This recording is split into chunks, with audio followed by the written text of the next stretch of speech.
Hello friends, आपका amazing point में स्वागत है। दोस्तों, ये वीडियो यूपी एएसआई के बारे में है, जिसमें आप ये जानना चाहते हैं कि एएसआई की कट ऑफ कितनी रह सकती है, कौन कौन से सर्टिफिकेट इसमें ओ लेवल के इक्विवेलेंट हैं या नहीं हैं। तो इसी के बारे में मैं आपको जानकारी देना चाहता हूँ कि इससे पहले मैंने कंप्यूटर ऑपरेटर में डॉक्यूमेंटेशन करा चुका हूँ। तो उसमें कौन कौन से सर्टिफिकेट ओ लेवल समकक्ष हैं या नहीं हैं, ये बताया गया था। तो वहाँ पे जो सर बैठे होते हैं तो उनके पास एक पूरी लिस्ट होती है जिसमें लिखा होता है कि कौन कौन से सर्टिफिकेट ओ लेवल समकक्ष हैं या नहीं हैं। तो मैंने इसके बारे में जानकारी की थी, तो मैंने ईमेल से उनसे वो लिस्ट ली थी कि सर कौन कौन से इक्विवेलेंट हैं, ये कौन कौन से नहीं हैं। तो मैं आपको वो लिस्ट दिखा देता हूँ। ये उसी समय मैंने ली थी। तो ये आप देख सकते हैं, इसमें ये लिस्ट उन्होंने भेजी थी। एक मिनट।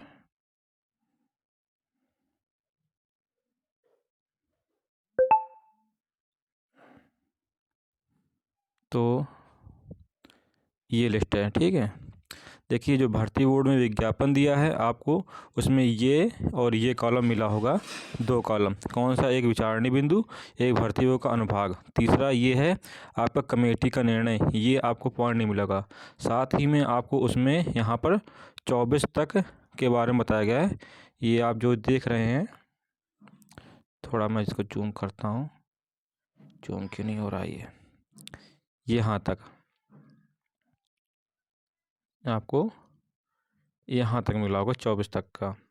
और इसमें एक पन्ना और है, ये वाला, ठीक है। तो पहले तो ये हो गया, तो मैं आपको आगे से दिखा देता हूँ।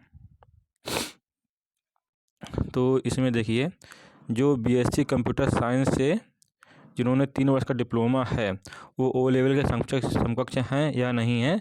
तो उन्होंने बताया है कि ये ऊपर डिग्री होती है और ये समकक्ष हैं।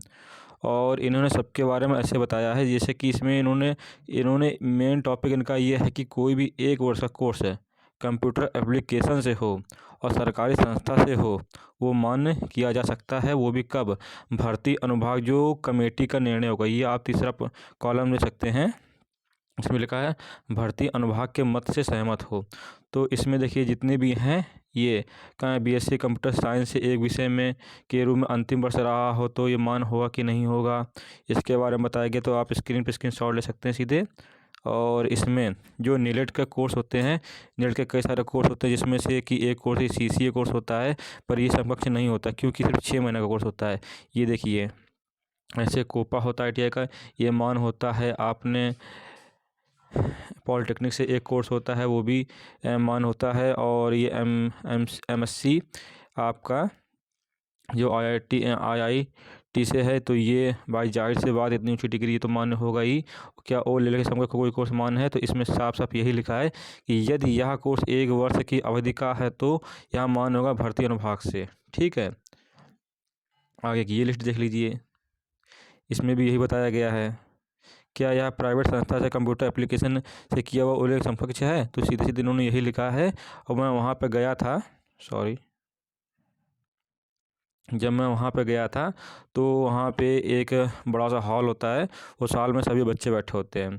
तो जो एक सर थे, वो उन्होंने आके सभी सीट पे कहा था कि आप अपने अपने सर्टिफिकेट पहले आगे करके दिखाइए कौन कौन से। तो उन्होंने साफ साफ ये कह दिया, जिनका सरकारी संस्था से है वही मान होगा। मेरा उस समय पास था नहीं, प्राइवेट से था।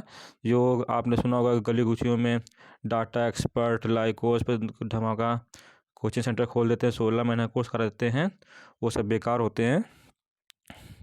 तो वही था मेरे पास। पर हाँ, डॉक्यूमेंटेशन कैसे हो गया, मैं वो जान गया। वहाँ पे आपको क्या होगा कि आपके सारे डॉक्यूमेंटेशन उन्होंने वहाँ पे ऑनलाइन चेक किए थे। मेरा हाई स्कूल का, इंटर का, और ये चेक किया था।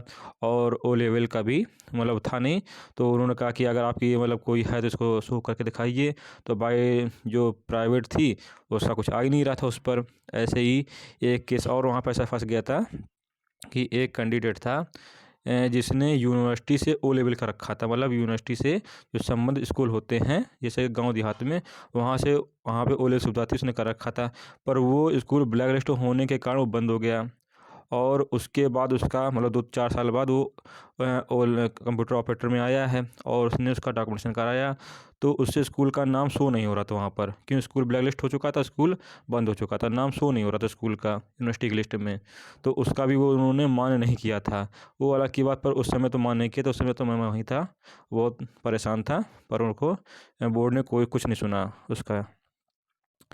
ये देख लीजिए प्राइवेट संस्था से इतने सारे कोर्स हैं, तो ये समकक्ष हैं कि नहीं हैं, तो इसके बारे में यही लिखा है कि ये माना जा सकता है। असल में माना जा सकता है इसलिए लिखा है क्योंकि आप पहले लिस्ट में देखिए यहाँ पे क्या लिखा है, भारतीय अनुभाग के मत से सहमत है। ठीक है, तो ये भारतीय अनुभाग होगा, जो वो कोर्स मान्य कर देगा बस वही कोर्स इसके समकक्ष होंगे। ठीक है, प्राइवेट संस्था से क्या पीजीडीसी समकक्ष है, और ये क्या प्राइवेट संस्था ओ लेवल क्या हुआ मान्य है, अगर यह यूजीसी डिग्री एनआईसीटी इन सबसे जो आपका है नीलेट से 1 साल का कोर्स है, तो ये मान्य हो जाएगा। ठीक है, सब में टोटल बात यही लिखी है और कुछ नहीं है। ऐसे ही पीजीडीसी के बारे में भी यही लिखा है कि 1 वर्ष से उससे अधिक अवधि का है तो वह माना जा सकता है। ठीक है, तो ये लिस्ट मिल चुकी थी पहले ही मुझे, तो आज ऑफिस छुट्टी थी तो मैंने कहा वीडियो बना के आपको बता देता हूँ। और वहाँ पे डॉक्यूमेंटेशन का जो होता है बहुत ही बेहतरीन ढंग से चेक करते हैं, ऊपर वो रोशनी में चेक करते के करके, ऐसा तो नहीं नकली बना के इसमें कुछ ओवर राइटिंग मार्क कुछ लगा के किया गया हो, तो सही से चेक करते हैं वो लोग बढ़िया।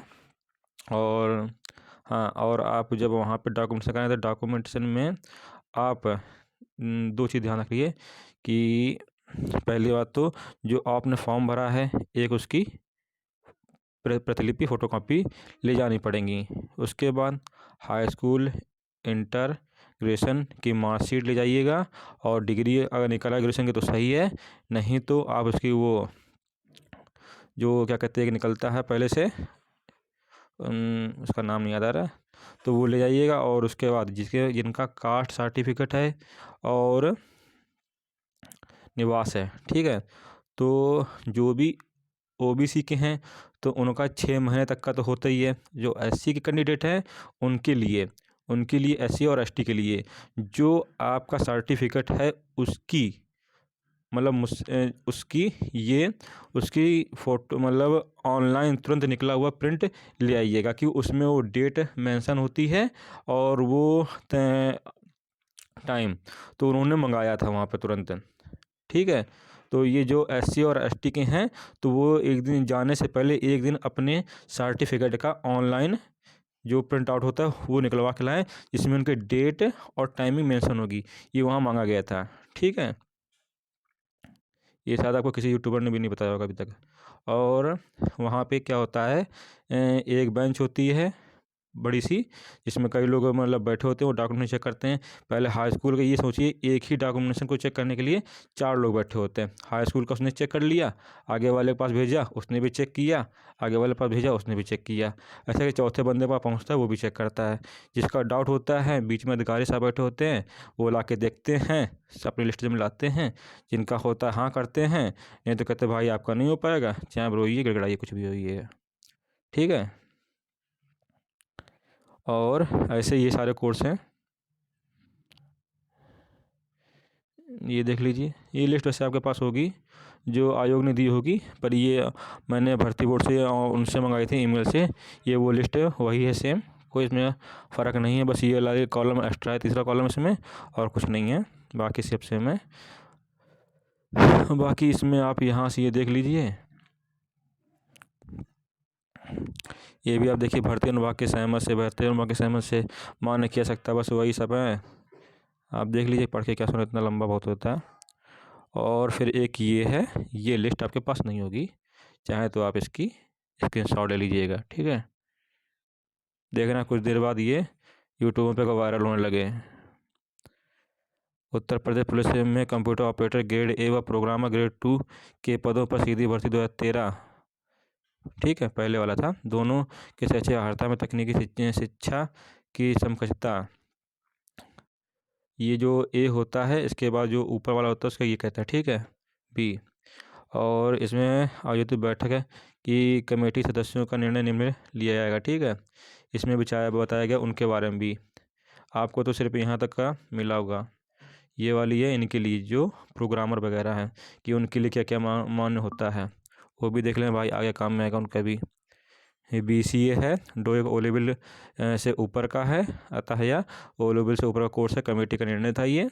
और ये BTech है, और ये सब ओ लेवल से ऊपर के ये होते हैं भाई, 4 साल का कोर्स है, ऊपर तो होंगे ही। और ऐसे PGDCA क्या ओ लेवल समकक्ष है, डो के ए लेवल के समकक्ष है, तो उन्होंने वही बताया है कि PGDCA ओ लेवल के से ऊपर ऊपर है, परंतु यह ए लेवल से नीचे का है। देखिए, ओ लेवल 1 साल का, ए लेवल 2 साल का, पर PGDCA आपका ग्रेजुएशन के पास होता है, ठीक है, पर ये आपका ए लेवल से नीचे है।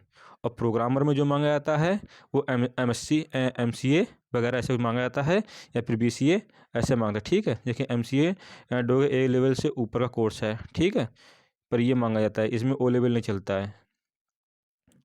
हो सकता है भर्ती बोर्ड ओ लेवल कर दे, ठीक है। BCA MCA के 3 वर्षीय डिप्लोमा पॉलिटेक्निक डिप्लोमा से ऊपर हैं, ठीक है। लिखा है BCA MCA के 3 वर्षीय डिप्लोमा पॉलिटेक्निक डिप्लोमा से ऊपर है। क्या MCA BTech के समकक्ष है? तो आप ये देख लीजिए, सब लिखा है। ओके, तो आपको ये वीडियो कैसे लगी, और कट ऑफ के बारे में आपको बता दूं। देखिए, कट ऑफ का तो ऐसा है कि बच्चों के नंबर देखे हैं मैंने और यूट्यूब चैनलों पे, तो उसमें देखिए SC है, ST है, OBC है, जनरल है, EWS है। तो अगर देखा जाए तो जर्नल मतलब UR अनरिजर्व कैटेगरी, उनकी कट ऑफ लगभग मेरी समझ से 135 से 140 रहने वाली है। EWS की 130 से लेके 135 लगभग, और यही OBC की, ठीक है। SC की कम से कम 120, और जो ST की है वो 100 पे भी हो जाएगा, और जो महिलाएं हैं उनका भी 100 पे लगभग हो जाएगा, ठीक है, उनका कोई प्रॉब्लम नहीं है। 100 और या फिर 110 तक मान लीजिए, इतना तक हो जाएगा, इससे ऊपर उनकी नहीं जाने वाली है, बल्कि 100 ही काफ़ी है, क्योंकि पिछली बार पूरी वैकेंसी ही खाली गई थी। मैं आपको बता दूँ, सिर्फ UR की और OBC की 2 की ही वैकेंसी पूरी फिल हुई थी। SC ST और गर्ल्स खाली वैकेंसी गई थी, गर्ल्स में जो और थी वो पूरी खाली गई थी, ठीक है। तो ये वीडियो था, तो आपको वीडियो अगर अच्छा लगे तो लाइक और सब्सक्राइब कीजिए, और आगे मैं इसके बारे में बताऊंगा कि इसमें ASI में प्रमोशन कैसे कैसे होता है, ठीक है। तो ये बहुत ही अच्छी प्रमोशन की प्रक्रिया है, इसमें आप सुनेंगे तो मज़ा आ जाएगा आपको, अगर तो आप भी कहोगे SI क्या, ASI बहुत अच्छी नौकरी है, ठीक है। अगर वीडियो अच्छा लगे तो लाइक और सब्सक्राइब करिए। धन्यवाद।